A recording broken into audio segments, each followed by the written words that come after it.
லைலத்துல் கத்ரை அடைந்து கொள்வதற்கு ஒரு மனிதன் செய்ய வேண்டிய அடிப்படையான அம்சம் என்னவென்றால், அன்புக்குரிய சகோதரர்களே, இந்த கடைசி 10 இருக்கிற அந்த லைலத்துல் கத்ரை அடைய வேண்டும் என்ற உறுதியான எண்ணம் இருக்கும். அந்நியா இன்னமல் அமால் பின்னியாத் வைன்னமல் லிகுல்லி மானவா, நியத்தை வச்சிருங்க. கடைசி 10 வந்துட்டுதா, இந்த லைலத்துல் கத்ரை நான் அடையணும் நியத் இருக்கும்.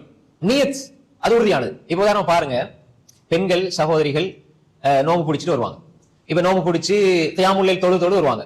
இப்ப கடைசி 10ஆம் பொழுது சில பொழுது அவங்களுக்கு மாதவிடாய் ஏற்பட்டுரும். அல்லது யார பள்ளிக்கு வந்து தொழுதுட்டு இருப்பாங்க, திடீர்னு கால் கை சோம் இல்லாம வந்து ஏதாவது வருத்தம் வந்து வீட்டோட ஆயிடுவாங்க. இப்ப அவங்க நான் 21 நாள் 23 நாள் அமல் செஞ்சேனே, கடைசி இந்த ஒரு ஒற்றைப்படையான அல்ல கடைசி 10ல இந்த ஒரு 7 நாள் 5 நாள் எனக்கு இப்படி நடந்துருச்சேன்னு கவலைப்பட்டால் லைலத்துல் கத்ர் கிடைக்குமா கிடைக்காதா? கிடைக்கும். ஏன் கிடைக்கும்? அந்த முழுமையான நன்மை கிடைக்கும். ஏன் தெரியுமா? ரசூலுல்லாஹ் சொன்னாங்க, இதா மரிதல் அப்து அவ் ஸாஃபர குதிப லஹு மினல் அமலி மா கான யஅமலு வ ஹுவ ஸஹீஹுன் முகீம். ரவாஹுல் புகாரி. ஒரு அடியான் அமல் செய்றார், சரிதானே?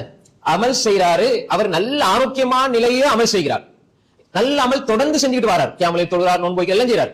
இந்த மனிதர் திடீர் நோய்வாய்ப்பட்டால் அவர் நல்ல நிலையில் என்ன அமல் செஞ்சாரோ அந்த கூலி அவருக்கு கொடுக்கப்படும்.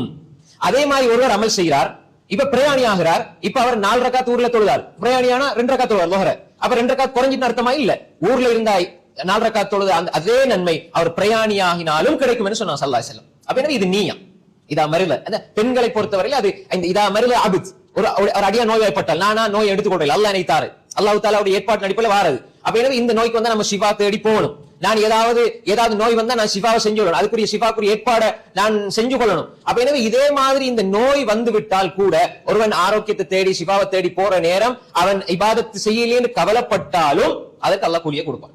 அதே மாதிரி அல்லாஹு தஆலா பெண்களின் மீது விதியாக்கிய ஒன்று இந்த மாதத்தில் ஏற்படுற உண்டு.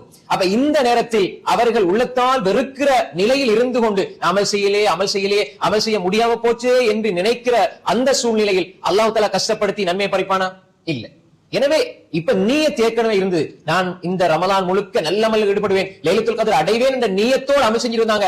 இப்ப அவர்களுக்கு நோய்வாய் ஏற்பட்டால் அல்லது மாதவிடாய் ஏற்பட்டால் அவர்கள் அந்த நியத்தை வச்சு உறுதியா செய்தார்களே, அந்த எண்ணத்திற்காக அல்லாஹு தஆலா பரிபூர்ணமாக அந்த லைலத்துல் கத்ர் அடைஞ்ச கூலி அல்லாஹ் கொடுப்பான்.